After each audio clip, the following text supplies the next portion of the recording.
বিকেলে চায়ের আড্ডায় বলুন কিংবা ইফতারে মাত্র 10 মিনিটে তৈরি করে নিতে পারবেন এই আলু রোল সিঙ্গারাগুলো। আসসালামু আলাইকুম বন্ধুরা, কিচেন বাঙালিয়ানা চ্যানেলে আপনাদের সবাইকে স্বাগত জানাই। দারুণ মুচমুচে এই আলু রোল সিঙ্গারাগুলো একসঙ্গে যেমন অনেকগুলো তৈরিও করে নিতে পারবেন আর খেতেও হবে ভীষণ মজার। তো এই আলু রোল সিঙ্গারাগুলো তৈরি করে নেওয়ার জন্য সবার প্রথমে আমি এখানে 1 কাপ পরিমাণ ময়দা নিয়ে নিচ্ছি। তার মধ্যে দিয়ে দেব স্বাদ মতো লবণ আর দিয়ে দিচ্ছি হাফ টেবিল চামচ পরিমাণ চিনি। এবার এখানে দিয়ে দেব অল্প করে একটু আজওয়াইন হাতের মধ্যে একটু ভালো করে ঘষে দিয়ে দেব, তাহলে এর ফ্লেভারটা খুব সুন্দর আসবে। তো আজওয়াইন দেওয়া হয়ে গেলে এবার এখানে দিয়ে দেব সামান্য পরিমাণ কালো জিরা। তারপরে দিয়ে দিচ্ছি 2 টেবিল চামচ পরিমাণ সয়াবিন তেল। এবার তেলের সঙ্গে ময়দাটাকে একটু ভালো করে মিশিয়ে নিতে হবে। আমি এখানে তেল দিয়ে ময়ান দিয়ে নিচ্ছি, আপনারা চাইলে ঘি দিয়েও ময়ান দিয়ে নিতে পারেন। তো সব কিছু একটু ভালোভাবে মিশিয়ে নেওয়ার পর একটু হাতের মধ্যে মুঠো করলেই দেখবেন হালকা একটু দলাভাব চলে এসছে। তো এখন কিন্তু খুব সুন্দরভাবে ময়ান দিয়ে নেওয়া হয়ে গেছে। এবার এখানে বারে বারে অল্প অল্প করে পানি দিয়ে একটা শক্ত ডো তৈরি করে নিতে হবে। ডোটা অতিরিক্ত নরম করা যাবে না, একটু শক্ত করেই তৈরি করে নিতে হবে। এবার এই ডোটাকে ভালোভাবে তৈরি করে নেওয়ার পর আমি কিছুক্ষণের জন্য রেস্টে রেখে দেব, তাহলে এই ডোটা আগের থেকে অনেকটাই সফট হয়ে যাবে আর এর মধ্যে যে চিনিটা দিয়েছি সেটাও কিন্তু খুব সুন্দর গলে যাবে।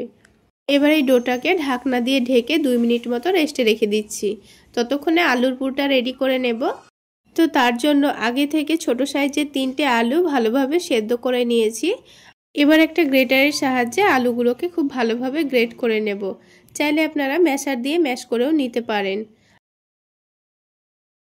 তো খুব ভালোভাবে গ্রেট করে নিতে হবে যেন আলুগুলোর মধ্যে একটুও দলাভাব না থাকে।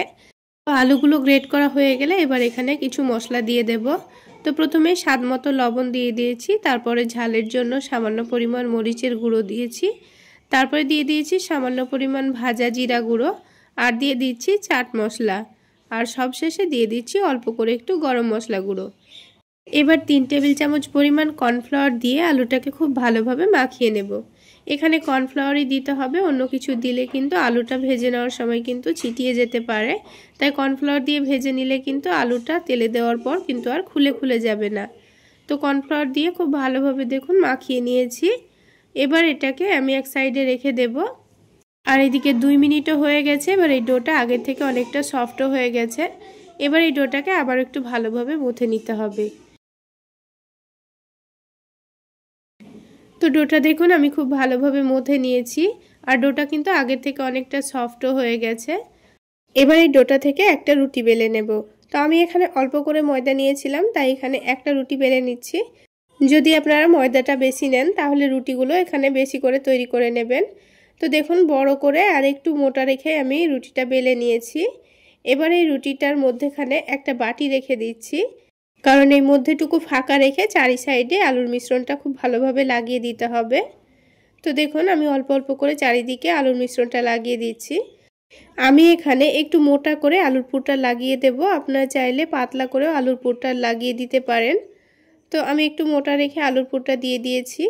চারিদিকে খুব ভালোভাবে মাখিয়ে নিতে হবে যেন রুটিটা একটুও ফাঁকা না থাকে।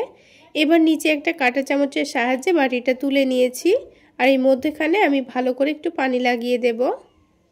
এভাবে করে একটু পানি লাগিয়ে দিতে হবে, তাহলে যখন রোল সিঙ্গারাগুলো তৈরি করে নেব তখন খুব সুন্দরভাবে সেটে যাবে। তো একটা ছুরি দিয়ে আমি এটাকে পিস পিস করে কেটে নিচ্ছি। তো আমি কিভাবে কেটে নিচ্ছি আপনারা দেখে নিশ্চয়ই বুঝতে পারছেন। আর এই রোল সিঙ্গারাগুলো যদি আপনারা একটু বড় রাখতে চান তাহলে একটু বড় বড় করে রেখে দেবেন। আমি মধ্যে থেকে আবারও কেটে নিয়েছি, একটু ছোট সাইজের তৈরি করে নেব সেই জন্য। এবার একটা করে পিস নিয়ে এরকম করে ফোল্ড করে নিলে কিন্তু খুব সুন্দরভাবে রোল সিঙ্গারাটা তৈরি হয়ে যাবে। আমি আপনাদের বোঝার সুবিধার্থে আরও একটা তৈরি করে দেখিয়ে দিচ্ছি। তো ঠিক একইভাবে সবগুলো রোল সিঙ্গারা আমি তৈরি করে নেব। আর এই রোল সিঙ্গারাগুলো তৈরি করতে খুব বেশি সময় লাগে না, খুব অল্প সময়ের মধ্যেই তৈরি করা হয়ে যায়। তো সবগুলো আলু রোল সিঙ্গারা তৈরি করা হয়ে গেছে। এবার গরম তেলের মধ্যে ছেড়ে দিয়ে একটু সময় নিয়ে উল্টে পাল্টে ক্রিস্পি করে ভেজে নিতে হবে। তো এই আলু রোল সিঙ্গারাগুলো একটু সময় নিয়ে ভেজে নিলে কিন্তু অনেকটাই মুচমুচে হয়। তো আপনারা চেষ্টা করবেন এগুলোকে 6 থেকে 7 মিনিট সময় নিয়ে একটু লো আঁচে ভেজে নিতে, তাহলে এই রোল সিঙ্গারাগুলো অনেকটাই ক্রিস্পি হবে। তো একদিকে যখন হালকা কালার চলে এসছে তখন আমি এগুলোকে উল্টে দিচ্ছি আর দুই দিকে যখন খুব সুন্দর কালার চলে আসবে তখন এগুলোকে অনবরত নাড়াচাড়া করে একটু সময় নিয়ে, তাহলে বন্ধুরা আজকের এই আলু রোল সিঙ্গারাগুলো যদি আপনাদের ভালো লেগে থাকে তাহলে অবশ্যই একটা লাইক শেয়ার করে দেবেন। আর আমার এই সহজ রেসিপিগুলো যদি ইউটিউব চ্যানেল থেকে দেখে থাকেন চ্যানেলটি সাবস্ক্রাইব করে দেবেন, আর ফেসবুক পেজ থেকে দেখে থাকলে পেজটি ফলো করে দেবেন। তো দেখুন রোল সিঙ্গারাগুলো খুব সুন্দর কালারও চলে এসছে আর অনেকটা মুচমুচেও হয়েছে। এবার আমি তেলটা ঝরিয়ে নিয়ে তুলে নিচ্ছি। আর আওয়াজ শুনে নিশ্চয়ই বুঝতে পারছেন সিঙ্গারাগুলো কতটা মুচমুচে হয়েছে। তাহলে বন্ধুরা দেখলেন তো কত অল্প সময়ের মধ্যে একসঙ্গে অনেকগুলো রোল সিঙ্গারা তৈরি করে নেওয়া হয়ে গেল। এবার আমি একটা ভেঙে দেখিয়ে দেব, এর আওয়াজ শুনে নিশ্চয়ই বুঝতে পারবেন কতটা মুচমুচে হয়েছে।